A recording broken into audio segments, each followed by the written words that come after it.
Bismillahirrahmanirrahim. Assalamualaikum warahmatullahi wabarakatuh. Alhamdulillah nahmaduhu wa nasta'inuhu wa nastaghfiruh wa na'udzu billahi min shururi anfusina wa sayyiati a'malina. May yahdihillahu fala mudilla lahu wa may yudlil fala hadiya lahu. Asyhadu an la ilaha illallah wahdahu la syarika lahu وأشهد أن محمدا عبده ورسوله وصفيه من خلقه وخليله محمد صلى الله عليه وسلم وعلى آله وصحبه الكرام. يقول ربنا جل شأنه في محكم تنزيله: يا أيها الذين آمنوا اتقوا الله حق تقاته ولا تموتن إلا وأنتم مسلمون. Kaum muslimin dan muslimat sedang jamaah salat maghrib yang diberkahi oleh Allah Subhanahu wa taala. Pujian dan syukur kita tiada hentinya senantiasa kita panjatkan kehadiran Allah. Kembali dengan keberkahan Allah, dengan hidayah dan taufik dari Allah, kita dipertemukan kembali di majlis ilmu kita di masjid yang kita cintai ini. Setelah sekian lama barangkali tidak ada kajian yang kita lakukan selama ini. Kaum muslimin rahimani wa rahimakumullah, sebelum kita memasuki kajian kita, ada sangat pentingnya kita mengingatkan kembali kita jamaah rahimani wa rahimakumullah, kata baginda Rasul sallallahu alaihi wasallam ketika beliau ditanyakan oleh Anas bin Malik radhiyallahu taala anhu, ya Rasulullah, ma ra'ainaka tuksiru siyama fi Sya'ban. Wahai baginda Rasul, kami tidak pernah memperhatikan engkau memperbanyak puasa di bulan ghair Ramadan kama sunnah fi Sya'ban, seperti yang kali engkau berpuasa di bulan Sya'ban. Baginda Rasul sallallahu alaihi wasallam mengatakan, "Daka syahrun yataghafalu an-nasu anhu." Bulan Sya'ban, kata baginda Rasul, ini bulan orang-orang banyak lalai di dalamnya. Fa'innahu baina Rajab wa Ramadan. Kita fokus di bulan Rajab, fokus di bulan Ramadan, kemudian kita sering melupakan bulan Sya'ban. Maka baginda Rasul sallallahu alaihi wasallam kata Aisyah, kana yasumu Sya'ban jullahu. Beliau kadang-kala berpuasa bulan Sya'ban, hampir semuanya beliau berpuasa illa qalilan, kecuali cuma sedikit dari hari-hari bulan Sya'ban yang beliau tidak berpuasa. Ini jamaah rahimani wa rahimakumullah, kesempatan kita memperbanyak amal isti'dadan di Ramadan, persiapan untuk bulan Ramadan. Kita mencoba berlatih diri dari bulan Sya'ban. Ini jamaah rahimani wa rahimakumullah, malam yang berbahagia ini kita akan mengangkat satu tema yang setidaknya sangat penting untuk kita bicarakan. Apalagi berlalu dengan bulan Rabiul Awwal, berlalu dengan bulan Rajab yang sering dikaitkan dengan Isra Mi'rajnya baginda Rasul dan perintah diwajibkan di dalamnya salat. Ada poin penting jamaah rahimani wa rahimakumullah. Kita berbicara tentang yang dinamakan dengan hakikat Muhammadiyah. Jadi setelah sekian banyak yang bertanya, ada tidak dalil terhadap Nur Muhammad, atau yang dinamakan dalam beberapa kitab fikih, kitab sufiyah, itu dengan hakikat Muhammadiyah. Al-kalimah al-Muhammadiyah, kalimatu Muhammadin, Nur Muhammadin, hakikatu Muhammadin, al-hakikatu Muhammadiyah, al-qalam. Ini semua nama untuk satu hakikat yang kita kenal dengan Nur Muhammad. Sering kali saya ditanyakan, Nur Muhammad itu ada dalilnya dari kitab dan sunnah baginda Rasul sallallahu alaihi wasallam atau tidak? Sebagai mukaddimah jamaah rahimani wa rahimakumullah, sebelum kita berbicara lebih lanjut tentang Nur Muhammad yang akan kita bicarakan, ada poin sangat penting dalam syariat harus kita pahami. Quran seringkali menitik beratkan terhadap poin ini. Allah menegaskan dalam banyak ayat dalam Al-Quran, wa ma Muhammadun illa rasulun qad khalat min qablihi rusul. Muhammad itu tidak lain, kata Allah, melainkan cuma sebatas seorang rasul. Qad khalat min qablihi rusul. Dan sebelumnya pun banyak rasul yang sudah Allah wafatkan sebelum Muhammad. Wa ma Muhammadun illa rasul. Allah tegaskan seringkali dalam Al-Quran di akhir penghujung surat Al-Kahfi, penutup surat yang kita bacakan sebagai penjagaan kita terhadap fitnah. Allah katakan, innama ana basyarun mislukum. Baginda Rasul sallallahu alaihi wasallam, Allah sebutkan bahwasanya aku cuma sebatas manusia seperti kalian. Cuma perbedaannya aku dengan kalian, innama basyarun mislukum yuha ilayya. Aku diberikan wahyu oleh Allah, itu yang membedakan aku dengan kalian. Muhammad Abdullah. Ada karakteristik ubudiyah yang melekat pada diri Muhammad, ini tidak bisa kita pisahkan. Dan Muhammad itu Rasulullah. Ada karakteristik kenabian dan kerasulan yang juga tidak bisa kita pisahkan. Ada kaum yang bulu terhadap ubudiyahnya Muhammad, golongan kiri dari Sufiyah, melebihkan Muhammad dari hakikatnya, mengangkat Muhammad lebih dari posisi yang Allah letakkan Muhammad atasnya. Ini bulu terhadap Abdullah. Ada kaum yang jafa terhadap Rasulullah, golongan Syiah, menurunkan baginda Rasul dari nilai kenabian dan kerasulan, menisbatkan kepada baginda Rasul sifat-sifat yang jauh daripada sifat kenabian dan kerasulan. Allah tidak menginginkan demikian. Yang Allah inginkan, Muhammad itu Abdullah Rasulullah, jangan lebih. Bismillahirrahmanirrahim. Assalamualaikum warahmatullahi wabarakatuh. Alhamdulillah nahmaduhu wa nasta'inuhu wa nastaghfiruh wa na'udzu billahi min shururi anfusina wa sayyiati a'malina. May yahdihillahu fala mudilla lahu wa may yudlil fala hadiya lahu.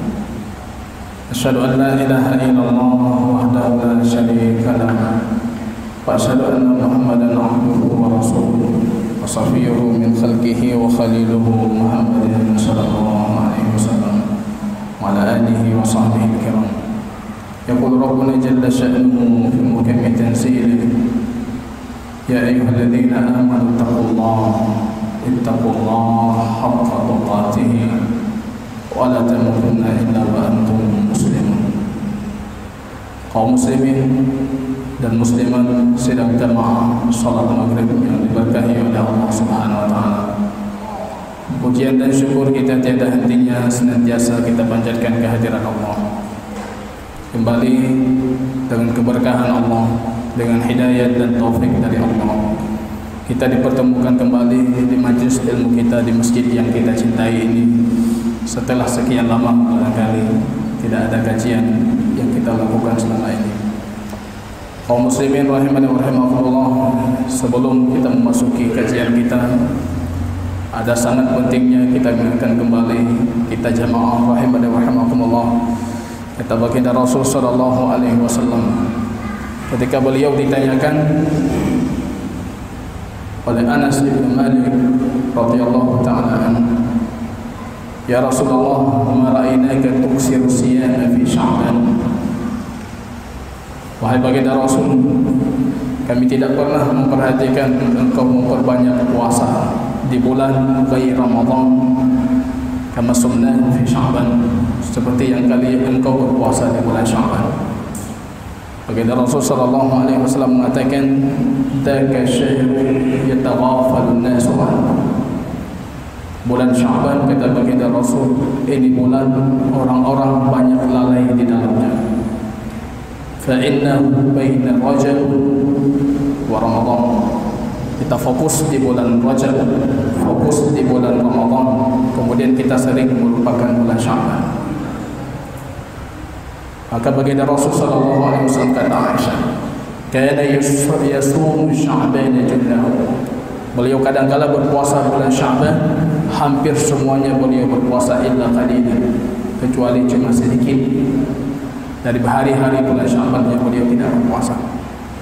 Ini jamaah rahimani rahimakumullah, kesempatan kita memperbanyak amal isti'dadan di Ramadan, persiapan untuk bulan Ramadan. Kita mencoba berlatih diri dari bulan Sya'ban.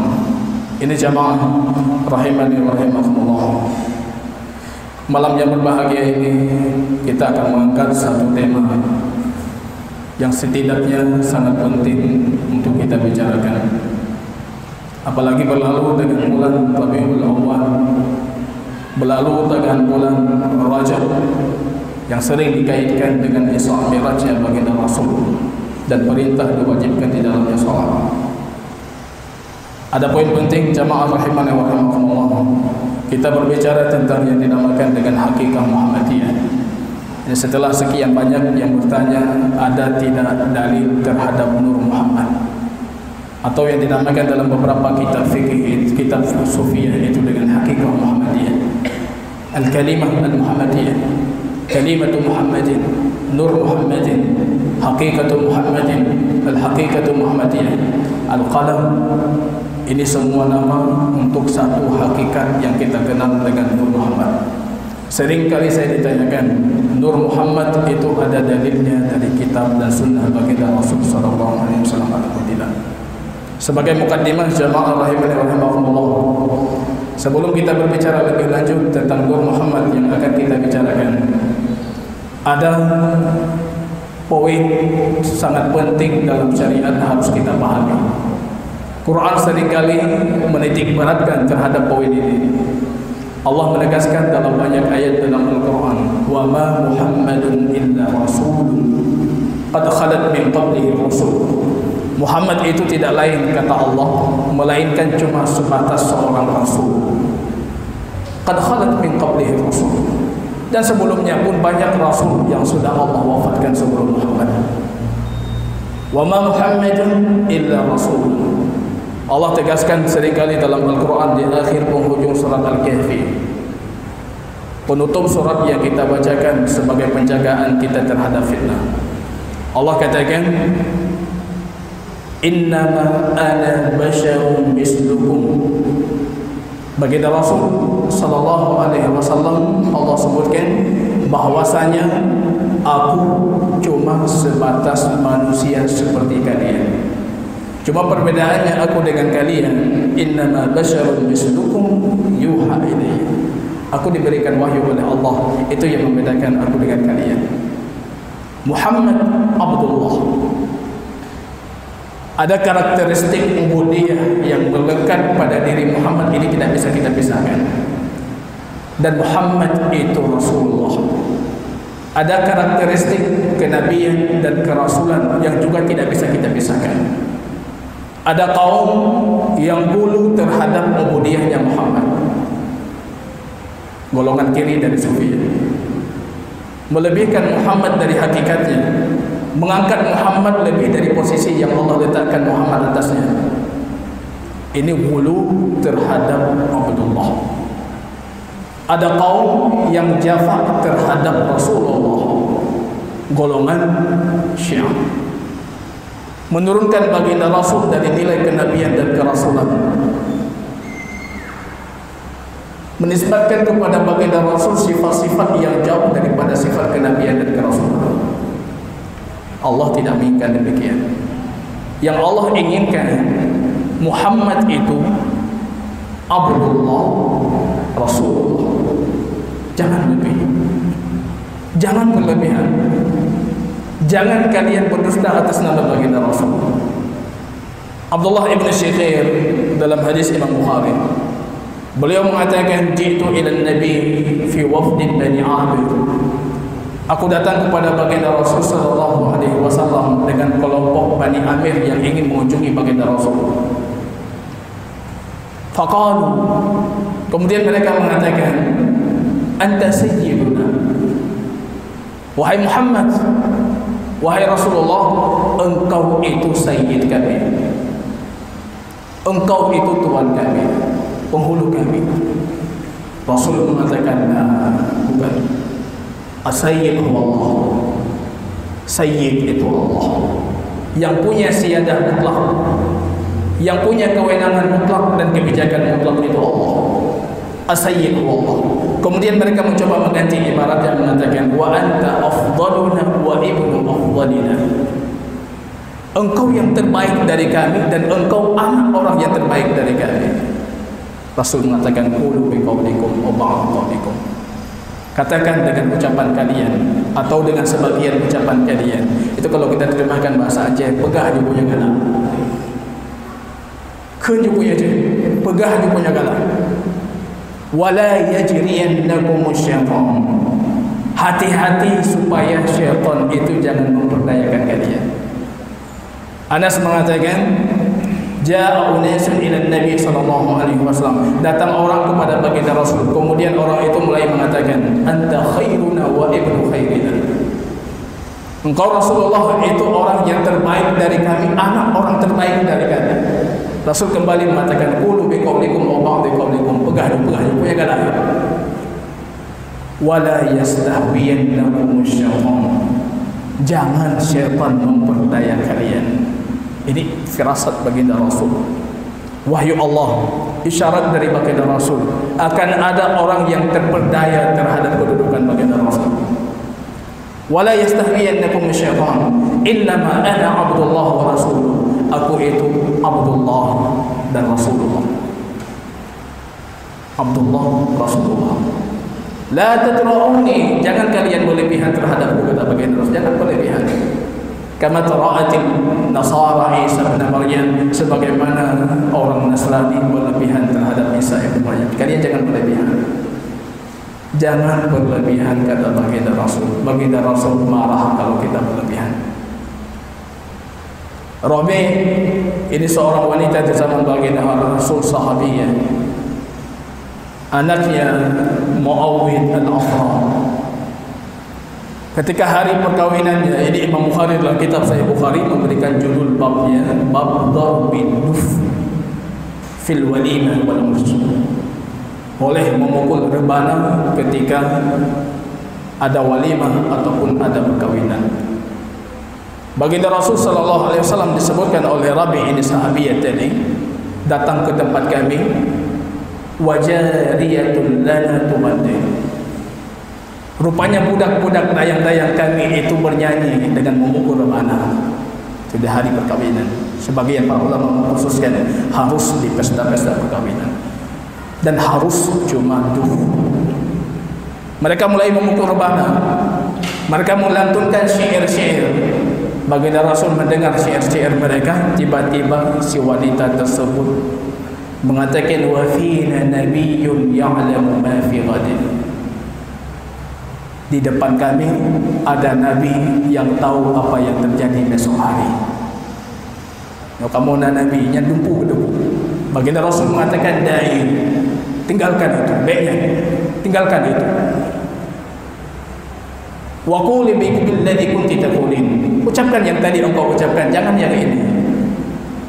Allah mengatakan, wa inni la amliku dharran wa la rashada. Wala amliku dharran wala naf'an. Aku Muhammad tidak punya kemudaratan dan tidak punya manfaat. Hari perang Uhud, hadis Imam Bukhari, sujjat Rabi'atun Nabi sallallahu alaihi wasallam, Rubaiyah. Gigi serinya baginda Rasul itu patah. Melihat darah yang keluar dari giginya, baginda Rasul sallallahu alaihi wasallam mulai mengatakan, kaifa yuflihu qaumun shadda nabiyyahum. Bagaimana satu kaum itu bisa beruntung kalau mereka melukai nabi mereka. Ini ayat ini kita hafalnya. Ayat surat Ali Imran 107. Rasul mengatakan bagaimana mereka bisa beruntung, bagaimana mereka bisa selamat kalau gigi nabinya saja bisa terluka. Allah menurunkan firman-Nya mengatakan, laisa laka minal amri syai'. Kamu tidak punya hak apa-apa. Nyomandum dalil Nur Muhammad terbantahkan. Kamu tidak punya hak apa-apa. Kamu bukan alasan dunia ini diciptakan. Bukan alasan malaikat itu sujud karena melihat di dahinya Adam ada Nur Muhammad. Bukan. laisa laka minal amri syai'. Para ulama mengatakan ayat ini semua dalil Muhammad boleh kalian sebutkan. Ayat ini membantah mutlak. Baginda Rasul itu tidak punya hak apa-apa. Laisa laka minal amri syai'. Engkau tidak punya perkara dan urusan apa-apa. Kita lihat Rasul pernah melaknat orang-orang yang membunuh pasal sahabatnya. Allah menurunkan laisa laka minal amri syai'. Kamu tidak punya hak apa-apa. Allah meletakkan posisi Muhammad Abdullah Rasul. Jangan kalian angkat, jangan kalian kurangi. Ini jamaah rahimani wa rahimakumullah. Memuji baginda Rasul, mengagungkan baginda Rasul cukup dengan hadis-hadis sahih dari Rasulullah. Kalau kita mau mengagungkan baginda Rasul sangat cukup. Ana sayyidu waladin Adam wala faqr. Aku ini sayyid anak Adam dan itu tidak perlu aku banggakan. Hadis sahih Imam Abu Daud dan Tirmidzi. Baginda Rasul sallallahu alaihi wasallam ditanyakan, hadis Abu Hurairah, ya Rasulullah, mata wajabat nubuwwatuh? Kapan sudah ditetapkan kenabian? Kenabian baginda Rasul kapan sudah ditetapkan? Yang sahih kita katakan sahih, yang tidak sahih kita katakan. Kapan kenabian sudah ditetapkan? Baginda Rasul mengatakan wa Adam bainar ruhi wal jasad. Kenabianku sudah Allah tetapkan sedangkan Adam masih dalam kondisi ruh dan jasad, belum terkumpulkan, belum fisik yang sudah ditiupkan ruh. Riwayat Imam Hakim ditegaskan wa nufikha fihi ruh, belum ditiupkan ruh Allah sudah menetapkan aku sebagai nabi. Itu hadis sahih. Puji baginda Rasul dengan hadis sahih. Hadis Irbad ibn Sariyah, Imam Bukhari meriwayatkan dalam kitab Tarikh Kabirnya. Baginda Rasul sallallahu alaihi wasallam ketika berbicara tentang awal penciptaan, kemudian baginda Rasul sallallahu alaihi wasallam mengatakan kutibat indallah, sudah Allah tetapkan di sisinya. Ini cuma lafaznya kita perhatikan, ditetapkan di sisinya, tidak disebutkan di sini di atas arsy, tidak disebutkan di sini kalimatnya laulaka ya Muhammad lama khalaqtul aflaka, kalau bukan karenamu aku tidak menciptakan langit dan bumi. Itu tidak ada. Yang ada hadisnya Irbad ibn Sariyah, Allah sudah menetapkan di sisinya. Allah sudah menetapkan di sisinya sebelum Allah menciptakan para nabi. Sudah Allah tetapkan. Kemudian beliau mengatakan wa ana da'watu abi Ibrahim. Aku adalah doa bapakku Ibrahim. Kenapa beliau nabi? Kenapa beliau jadi khatimun nabiyyin? Allah sudah menetapkan itu beliau sebagai khatimun nabiyyin, penutup para nabi sebelum semuanya diciptakan. Wa ana da'watu abi Ibrahim. Aku doa bapakku Ibrahim alaihissalam. Wa bisyaratu akhi Isa, dan aku kabar gembira saudaraku Isa alaihissalam.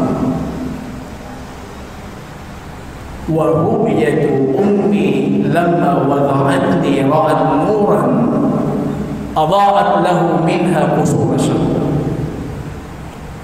Dan mimpi ibuku ketika beliau melahirkanku, rupanya ibuku bermimpi melihat cahaya keluar dari dirinya.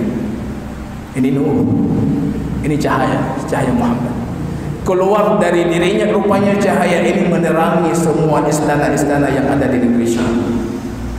Itu hadisnya sahih. Harus kita memahami pemaknaan nur. Cahaya itu apa? Ada cahaya, kata para ulama, Imam Jarjani ketika mendefinisikan cahaya, ada cahaya yang sifatnya fisik. Mobil itu mengeluarkan cahaya fisik, cahaya nampak, bisa kita lihat. Ada cahaya kita nisbatkan untuk syai' ma'qul, untuk yang sifatnya bukan fisik tapi bisa kita pahami. Beliau berjalan dengan cahaya keilmuan. Itu kita cari cahaya keilmuan nggak pernah dapat. Itu sifatnya makhluk, sesuatu yang non fisik. Kira-kira cahaya yang dilihat oleh ibunda baginda Rasul ketika beliau melahirkan itu cahaya fisik, sifatnya memang cahaya, ataupun itu cahaya kenabian yang sifatnya non fisik yang cuma dilihat di alam ru'yah, alam mimpi. Kalau kita bertanya, semua kita akan mengatakan itu cahaya dilihat oleh ibunda baginda Rasul. Cahaya itu menerangi istana-istana Syam. Cahaya itu ditakwil oleh para ulama dengan cahaya kenabian. Jadi cahaya ini jangan selalu kita pahami. Setiap ada cahaya, pasti cahaya itu sifatnya fisik dan itu makhluk tertentu. Bisa jadi cahaya itu sesuatu yang tidak ada, tapi itu untuk menerangi sesuatu yang sifatnya fisik. Beliau punya ilmu, beliau setiap berfatwa dengan cahaya keilmuan. Itu jangan kita cari cahayanya di mana. Artinya beliau fatwanya diterangi dengan keilmuan. Ini harus kita pahami dulu, karena nanti kita akan memperhatikan dalil-dalil mereka terhadap Nur Muhammad. Kadangkala darinya dari Al-Quran, tapi Al-Quran menginginkan itu cahaya, bukan cahaya fisik. Mereka mengatakan itu cahaya fisik. Ini jamaah rahimah wa rahimakumullah.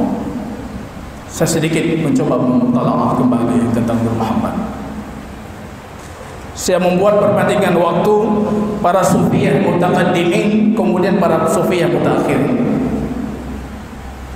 Rupanya kita dapatkan yang pertama kali memproklamirkan adanya Nur Muhammad itu Sahibun At-Tustari, abad ketiga Hijriah. Sufi garis ekstrim mensifatkan Nur Muhammad dengan sifat yang tidak layak dinisbatkan beliau itu sebagai seorang muslim. Nanti akan kita bicarakan, akan kita bacakan apa perkataan beliau tentang Nur Muhammad.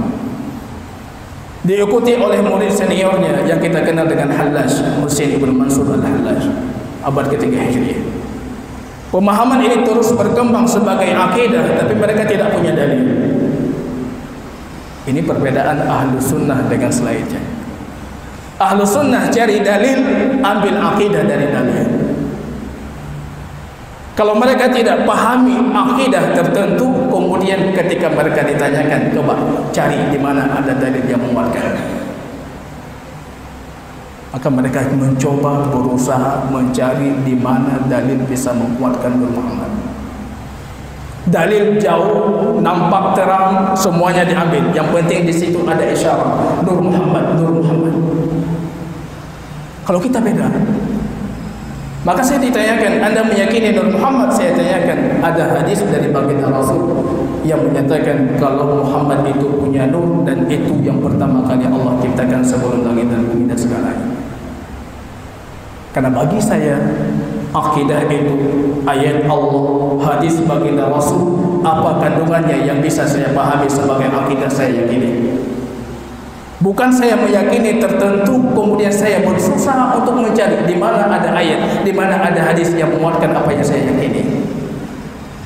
Jadi kita perhatikan jamaah, rupanya abad-abad ketiga Hijriah mereka belum mempunyai dalil yang kuat untuk Nur Muhammad. Tidak punya dalil. Berbeda hari ini. Beberapa hari yang lalu saya mencoba mendengar untuk mencari apa yang mereka sering jadikan sebagai dalil. Ada satu ceramah Tempo Aceh. Dalam satu ceramah maulidnya beliau mengulangi berulang kali, rupanya satu hadis yang beliau ulangi sepakat semua para ahli ilmu, itu hadis palsu. Tidak boleh Anda meriwayatkan untuk baginda Rasul. Laulaka ya Muhammad lama khalaqtul aflaka. Kalau bukan karenamu wahai Muhammad, maka semua alam semesta ini tidak aku ciptakan. Itu Anda cari di kitab hadis mana, tidak pernah Anda dapatkan. Rupanya saya dapatkan perbedaan jamaah. Mutaqaddimin sufiyah, mereka berlebihan dan sangat terpengaruh dengan filsafat Yunani dan filsafat India, dan sangat terpengaruh dengan ajaran Syiah. Ini saya berani menantang siapapun yang mengatakan Nur Muhammad tidak ada efek samping dari ajaran Syiah. Anda harus bisa membuktikan. Nur Muhammad itu lahir karena pengaruh adopsi dari filsafat Yunani, teologi Yunani, Persia, Hindia, dan ajaran Syiah. Maka semua hadis yang hari ini dibacakan oleh tungku kita, kalau kita buka kitab-kitab Syiah, kita dapatkan hadisnya, tapi dengan sedikit tambahan, nur itu nanti Allah wariskan kepada Ali, Ali diwariskan kepada imam, kepada imam, kepada imam, sampai imam ke-13. Ini kita dapatkan. Rupanya mutaqaddimin sufiyah dengan mutaakhirin sufiyah, mereka sepakat satu hal dan mereka berselisih banyak hal tentang Nur Muhammad. Yang mereka sepakati, Nur Muhammad itu makhluk yang pertama Allah. Yang mereka sepakati itu. Jadi siapapun sufi boleh kita tanyakan, Anda meyakini Nur Muhammad? Dia akan mengatakan Nur Muhammad. Apa makhluk Allah pertama kali Allah ciptakan? Nur Muhammad. Tapi kalau kita buka dalam kitab Nafahatnya Imam Ibn Arabi, saya membaca langsung kitabnya, saya dapatkan beliau mengatakan Allah pertama kali dalam bentuk ketiadaan. Ketika Allah berkeinginan untuk mengetahui bagaimana dirinya dan makhluknya tahu bagaimana dirinya, maka Allah menciptakan nuran, dan itu hakikat Muhammadiyah. Kemudian beliau mulai masuk dalam bukunya itu, beliau perselisihkan ini nur sifatnya qadim, makhluk ataupun bukan makhluk. Ini mutaqaddimin. Mutaakhirin kita dapatkan rupanya mereka cuma mengatakan yang pertama kali Allah ciptakan Nur Muhammad dan itu makhluk. Jadi kalau kita perhatikan sufiyah mutaakhirin, perbedaan dengan kita tidak terlalu menjauh. Tapi kalau kita runut ke mutaqaddimin sampai abad ke-7 Hijriah, kita akan membaca tentang Nur Muhammad, sesuatu yang meyakinkan kita kalau ucapan ini tidak keluar dari rahim Islam, tidak mungkin keluar dari rahim Islam. Ucapan-ucapan yang sangat syarih, dusta-dusta yang luar biasa, tidak mungkin keluar dari rahim Islam. Baca kitab Ibnu Arabi, tidak mungkin Anda mengatakan ini pengarangnya, ini ucapannya keluar dari Islam. Anda tidak mungkin bisa mengatakan demikian. Kita dapatkan perbedaan yang sangat mencolok. Tapi mereka semuanya menyepakati makhluk pertama Allah ciptakan itu Nur Muhammad, dan dari Nur Muhammad ini Allah ciptakan semua makhluk, termasuk kita. Semua alam semesta termasuk kita, ini Allah ciptakan dari Nur Muhammad. Jadi saya mengatakan mereka coba mencari dalil, di mana dapat dalil, di mana dapat dalil. Semua dalil yang dirujukkan semuanya kata Imam Zahabi palsu, maudhu, palsu. Anda jangan coba menciptakan hadis palsu untuk baginda Rasul. Sufyan Ibn Uyainah mengatakan kalau Anda menciptakan hadis palsu untuk baginda Rasul, Anda menciptakannya di dalam Ka'bah, sungguh ulama kaum muslimin akan membongkar kodok kebohongan Anda. Pasti terbongkar walaupun di dalam Ka'bah Anda ciptakan. Ada satu kitab karya Imam Abdul Razak As-San'ani. Imam Abdul Razak As-San'ani ini gurunya Imam Ahmad, gurunya Imam Syafi'i, guru yang paling dimimpikan oleh Imam Bukhari, dan beliau tidak sempat untuk belajar kepadanya.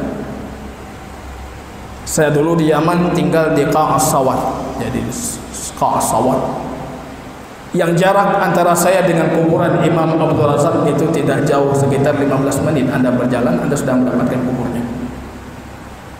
Ulama Yaman, ulama para imam, gurunya para imam-imam besar itu Abdul Razak As-San'ani. Yang kita sayangkan dari beliau, rupanya ada satu karya besar beliau, Musannaf Imam Abdul Razak As-San'ani, jilid pertamanya itu ada beberapa halaman yang hilang. Jilid pertamanya di bab kitab taharah, kitab bersuci, itu ada beberapa halaman yang hilang. Para ulama di zaman itu mencoba mencari kemanapun mereka mencari, mereka tidak pernah mendapatkan di mana halaman-halaman yang hilang. Momen ini dimanfaatkan oleh orang-orang sufi yang ada di India. Mereka mencoba membuat beberapa hadis dengan sanad, diambil sanadnya Imam Abdul Razak As-San'ani. Nur Muhammad, dua hadisnya masuk dalam kitab Taharah Musannaf Imam Abdul Razak. Kitab bersuci, Anda akan dapat di sana hadis tentang Nur Muhammad. Dan tentunya itu cetakan dan terbitan sangat khusus dan terbatas. Saya punya kitab Musannaf Imam Abdul Razak, saya tidak pernah mendapatkan hadis tentang awal penciptaan dunia, penciptaan alam semesta itu Nur Muhammad. Hadis Jabir, riwayat Imam Abdul Razak As-San'ani. Beliau riwayatkan dari Muammar, beliau riwayatkan dari Sa'ib bin Zuhri, mengatakan dari baginda Rasul sallallahu alaihi wasallam hadis Jabir. Ditanyakan kepada baginda Rasul sallallahu Rasulullah, an awwalu khalqin, yang pertama kali Allah ciptakan. Kemudian rupanya baginda Rasul mengatakan, nuru nabiyyika ya Jabir. Ini hadisnya kalau Anda perhatikan lafaznya, Anda perhatikan sanadnya, Anda perhatikan matanya. Kalau Anda memang seorang penggali hadis, Anda langsung bisa menghukumi ini hadisnya palsu. Sanad diambil sana sini, kemudian dikumpulkan dalam kitab Musannaf Imam Abdul Razak. Apa yang pertama kali Allah ciptakan? Nur nabiyyika ya Jabir. Nur Nabi yang pertama kali Allah ciptakan. Ini hadis yang selalu mereka berdalil. Riwayat selanjutnya dengan riwayat yang sama, baginda Rasul mencoba menceritakan tentang awal penciptaan dunia. Coba Anda bayangkan, ini hadis penciptaan dunia masuk dalam kitab bersuci. Tapi kalau Anda baca redaksi mereka, Anda langsung yakin ini bisa jadi masuk dalam kitab bersuci. Rupanya mereka mencomot beberapa hadis dalam Musannaf Ibnu Abi Syaibah yang berkaitan dengan bersuci, dan ada berkaitan tentang awal penciptaan dunia, itu dimasukkan sebelumnya dan setelahnya, kemudian baru dimasukkan pembahasan Nur Muhammad. Jadi saya coba membaca hadisnya, panjang sekali hadisnya. Saya berpikir ini imajinasinya sangat tinggi dan butuh waktu panjang untuk mengarang hadis yang seperti ini. Anda mengarang hadis seperti ini butuh waktu panjang. Hadisnya baginda Rasul sallallahu alaihi wasallam menceritakan tentang awal penciptaan dunia. Kemudian baginda Rasul sallallahu alaihi wasallam mengatakan, khalaqallahu syajaratan wa laha arba'ata aqsam. Allah menciptakan sebotong pohon, menciptakan sebuah pohon, dan pohon ini ada 4 cabang. Summa khalaqa nur Muhammadin, kemudian Allah menciptakan Nur Muhammad. Wa ja'alahu fiha, dan Allah jadikan Nur Muhammad itu di dalam pohon tersebut. Fi hijabin min durratin bayda, dia tertutup, terbungkus dengan hijab yang menghalangi orang memandang dari luarnya, tertutupi dengan durrah, mutiara putih. Ini Nur Muhammad Allah tutupi dengan mutiara putih. Jadi dalam kitab Musannaf Imam Abdul Razak versi orang-orang Sufiyah ditutupi. Dan dia punya 4 cabang. Wa khalaqallahu mir'atun hayah, kemudian rupanya Allah menciptakan cermin malu. Jadi ini cermin malu. Wa wada'aha bistiqbali, ini rupanya cermin ini diletakkan berhadapan langsung dengan Nur Muhammad. Ini hadis ini saya seringkali mendengar dari kajian-kajian atau ceramah-ceramah Tunku ketika Maulid itu. Berhadapan dengan cermin, Nur Muhammad melihat dirinya di cermin. Wa kana mathalu tawusin, Nur ini mirip seperti burung merak, burung merak yang cantik itu. Ketika dia melihat dirinya di depan cermin, fastahsana, maka dia melihat Allah sudah menciptakan dia dalam bentuk yang sangat indah. Fasajada khamsa sajadan, mulai dia sujud 5 kali sujud.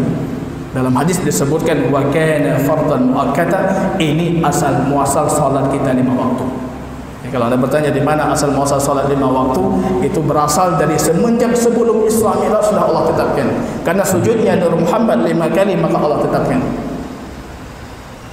dia sujud 5 kali. Menariknya Allah menampakkan fatajallat rabbuhu, kemudian Allah menjelmakan dirinya dan Nur Muhammad melihat Allah. Fa'al kahayaan, keluar keringatnya saking malu. Ini hadis ini barangkali Anda pernah mendengar, kalau Anda pernah hadir dakwah maulid Anda sering mendengar itu.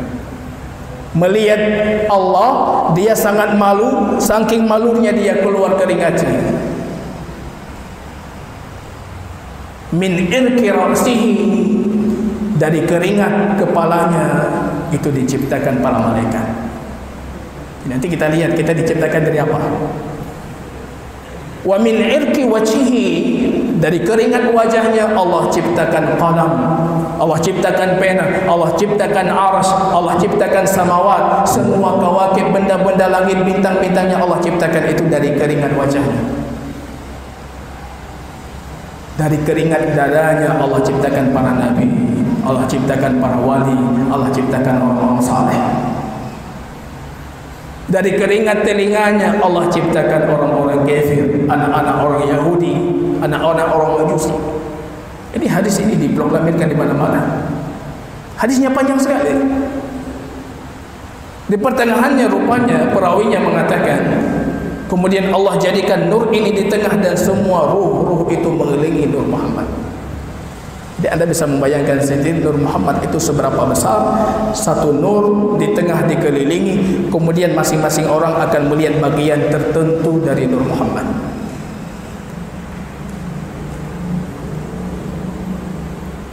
Ada yang melihat nur dari kepalanya, dia akan jadi pemimpin. Kalau kemarin Anda memenangkan paslon 02, Anda harus yakin beliau sudah pernah melihat kepala Nur Muhammad atau belum. Kalau tidak, mustahil jadi pemimpin. Ada yang melihat ujung-ujung dari jari-jarinya, mereka akan jadi penjahit. Ini kalau penjahit lihat ujung dia jadi penjahit. Ada yang melihat adudihi, adud ini, mereka akan menjadi bodyguard, pengawal-pengawal. Ya, semua tadi didefinisikan. Ada yang melihat ujung kaki, ada yang melihat tangannya. Siapa yang melihat tangannya akan jadi sakhiyan, kaibisan, cerdas dan sangat dermawan. Panjang sekali hadisnya, disebutkan yang baik, yang tidak baik, yang baik dan tidak baik. Kalau Anda sibuk dengan hadis baginda Rasul, Anda baca hadis ini langsung Anda tahu ini pasti palsu. Berlebihannya Masya Allah. 70 tahun sujud, 50 tahun sujud, sekian ratus tahun sujud, ini semua berlebihan-berlebihan. Kalau kata Imam Ahmad, cukup Anda menandai hadis palsu, Anda lihat di situ banyak mubalaghat, di situ banyak berlebihan. Ketahuilah kalau banyak berlebihannya itu pasti palsu. Sujud 70 tahun, sujud 50 tahun, sekian tahun sujud. Lihat ini jadi ini, lihat itu jadi itu. Hadisnya panjang. Hadis Jabir dan hadis ini selalu dijadikan dalil di tempat-tempat dakwah maulid tentang Nur Muhammad. Hadisnya palsu. Imam Sayyidi mengatakan walaysa lahu sanadun yu'tamad, dia tidak punya sanad yang bisa kita jadikan sebagai penguatnya. Tidak ada sanad. Jadi ini jamaah rahimanillah. Semua sufiyah rupanya sepakat yang pertama kali Allah ciptakan itu Nur Muhammad. Mereka cuma berbeda pendapat, Nur Muhammad ini makhluk atau Nur Muhammad itu bukan makhluk. Rupanya banyak juga dari mutaqaddimin yang mengatakan Nur Muhammad itu bukan makhluk. Bukan makhluk. Nur Muhammad bukan makhluk. Mereka mengatakan tidak mungkin makhluk keluar dari Khaliq Allah. Allah bukan makhluk, bagaimana keluar darinya sesuatu yang makhluk? Nur Muhammad keluar dari Allah. Para mutaakhirin rupanya semuanya sepakat itu makhluk dan yang pertama kali Allah ciptakan. Maka saya lihat di sini menariknya, kalau Anda barangkali pernah membaca kitab Barzanji, itu yang sering dibaca di kajian maulid, kitab Sayyid Ja'far Al-Barzanji, nama kitabnya Aqdul Jawahir, untayan kalung yang dihadiahkan kepada baginda Rasul sallallahu alaihi wasallam. Di awal mukaddimahnya ketika beliau mengucapkan salawat dan salam untuk baginda Rasul, dalam bait syairnya beliau mengatakan, usalli wa usallimu ala an-nuril mawsufi bi taqaddumi wal awwaliyah. Ini lafaz ini. Saya lihat lafaz ini kalau kita tafsirkan menurut para mutaakhirin akan berbeda maknanya dengan penafsiran mutaqaddimin. Saya berselawat dan mengucapkan salam terhadap cahaya, dan cahaya ini punya sifat taqaddum. Dia yang pertama, wal awwaliyah, dan yang paling awal. Rupanya kalimat ini kalau kita tafsirkan dengan penafsiran mutaqaddim sufiyah, mereka akan mengatakan bitaqaddum wal awwaliyah itu sifat al-qidam, seperti qidamnya Allah. Tapi supaya saya membaca mutaakhirin sedikit mentakwilkan, mereka mengatakan bitaqaddum wa awwaliyah, ini awal dibandingkan ciptaan-ciptaan Allah yang lain, bukan dibandingkan Allah. Jadi sebelumnya saya harus bertanya dulu, kita jamaah yang kita yakini apa yang pertama kali Allah ciptakan? Yang pertama kali Allah ciptakan akidah Ahlus Sunnah apa? Okay, jangan sampai nanti yang masuk syubhat yang sahih dari baginda Rasul tidak kita dapatkan. Yang pertama kali Allah ciptakan apa? Al-qalam. Hadis Imam Abu Dawud, awal ma khalaqallah al-qalam, pertama kali Allah ciptakan al-qalam, summa qala lahu uktub maqadir kulli syai'in hatta taqum as-saah, tulislah semua takdir segala sesuatu sampai terjadinya hari kiamat.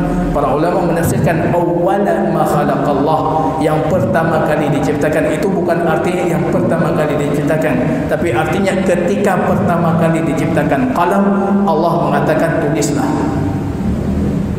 Bukan al-qalam yang pertama kali. Akidah Ahlus Sunnah, walaupun mereka sebagian mengatakan qalam, mayoritas Ahlus Sunnah mengatakan yang pertama kali Allah ciptakan itu arsy.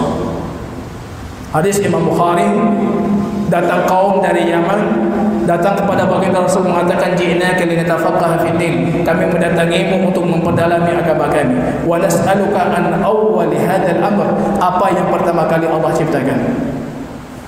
Kemudian baginda Rasul sallallahu alaihi wasallam mengatakan, wa kana Allahu lam yakun syai'un qablahu summa khalaqa sab'a samawat wa kana 'arshuhu 'alal ma'. Arsy, Allah belum ada apa-apa dan Allah beristiwa di atas arsy. Kemudian Allah ciptakan langit dan bumi, wa kataba fi dzikri kulli syai', dan Allah menulis segala sesuatu itu fi dzikri lauhul mahfuz. Hadis Abdullah ibn Amr memperjelas lagi. Rupanya baginda Rasul sallallahu alaihi wasallam mengatakan, kutibat maqadirul khalqi qabla khalqis samawati wal ardi bi 50,000 sana. 50,000 tahun sebelum Allah ciptakan langit dan bumi, itu semua takdir-takdir sudah Allah tetapkan. Kemudian baginda Rasul mengakhiri hadis mengatakan, wa kana 'arshuhu 'alal ma'. Arsy-nya Allah itu di atas air. Akidah kita yang pertama kali Allah ciptakan arsy. Sebagian dari kita mengatakan yang pertama kali Allah ciptakan al-qalam. Jadi kalau selisihnya arsy atau qalam, ini masih dalam ranah Ahlus Sunnah wal Jamaah. Ini sebelum kita membahas tentang bagaimana terhadap Nur Muhammad, benarkah Nur Muhammad itu dalam hadis baginda Rasul yang pertama kali Allah ciptakan selain arsy dan selain qalamnya. Jazakumullah khair. Barangkali pertanyaan nanti kita akhirkan di pertemuan selanjutnya. Barakallahu fikum. Subhanakallahumma wa bihamdika asyhadu an la ilaha illa anta astaghfiruka wa atubu ilaik. Assalamualaikum warahmatullahi wabarakatuh.